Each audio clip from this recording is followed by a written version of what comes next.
बच्चों, इस वीडियो के माध्यम से आज हम आपको बहुत ज़रूरी जानकारी देने वाले हैं। इस वीडियो में आप जानेंगे रेबीज के बारे में।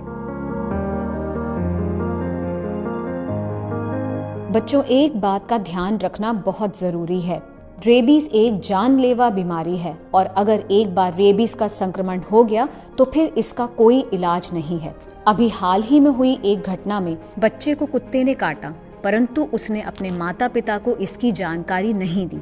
कुछ ही समय बाद उसमें रेबीज के लक्षण दिखाई देने लगे, लेकिन तब तक बहुत देर हो चुकी थी और यह बीमारी उसके लिए जानलेवा साबित हुई। इसलिए यदि आपको कुत्ता, बिल्ली या फिर बंदर कोई भी ऐसा जानवर काटता है या फिर आपको खरोंच भी लगती है तो आपको अपने माता पिता को जरूर बताना है। माता पिता और अध्यापक भी ध्यान दें कि बच्चों को जानवरों के व्यवहार के बारे में जानकारी दें। रेबीज एक ऐसी बीमारी है जो रेबीज नामक विषाणु यानी वायरस से होती है।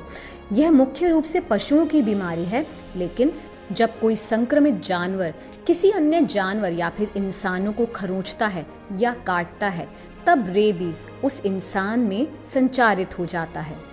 बिल्ली, चमगादड़, लोमड़ी, बंदर, कुत्ता आदि जानवरों के काटने या फिर खरोंचने से रेबीज का वायरस व्यक्ति के शरीर में पहुंच सकता है। इंसानों में रेबीज के अधिकतर मामले कुत्तों के काटने से होते हैं।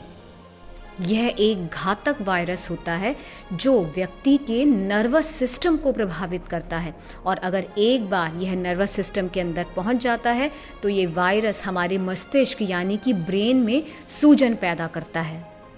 आइए जानते हैं रेबीज के लक्षणों के बारे में। रोग के संक्रमण और लक्षणों की शुरुआत 1 सप्ताह से लेकर 1 वर्ष तक हो सकती है, लेकिन रेबीज बीमारी का खास लक्षण यह है कि जहां पर पशु काटते हैं वहां की मांसपेशियों में सनसनाहट पैदा होती है। रेबीज के शुरुआती लक्षण फ्लू के जैसे हो सकते हैं और कई दिनों तक रह सकते हैं।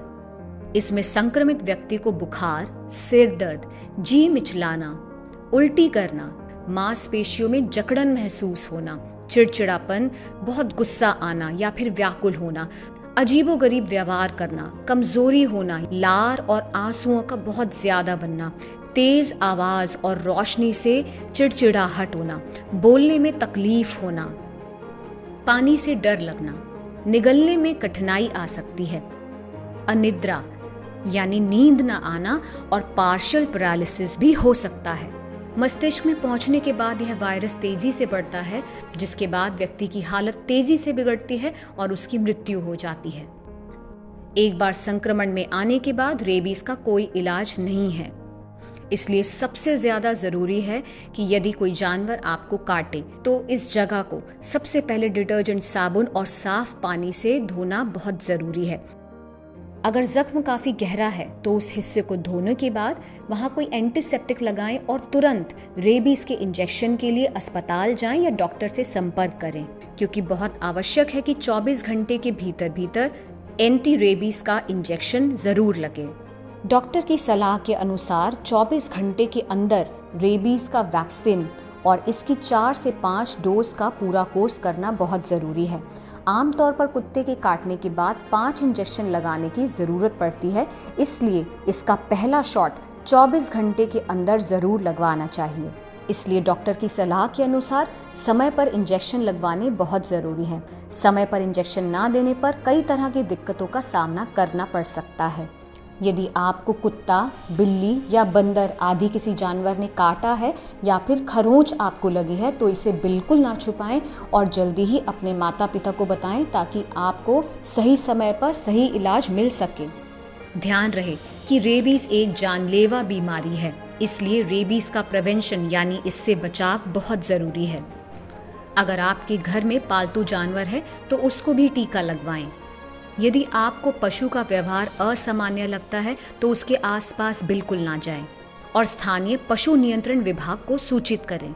माता पिता और अध्यापकों के लिए भी आवश्यक है कि वो बच्चों को जानवरों के व्यवहार के बारे में जानकारी दें, जैसे जानवरों के खाना खाते समय या फिर सोते समय उनको ना छेड़ा जाए, उनके पास न जाया जाए, जानवरों को बिना वजह परेशान न किया जाए और यदि किसी जानवर जैसे कि कुत्ते का व्यवहार असामान्य लगता है तो उससे उचित दूरी बनाएं और जल्दी ही पशु नियंत्रण विभाग को जानकारी दें।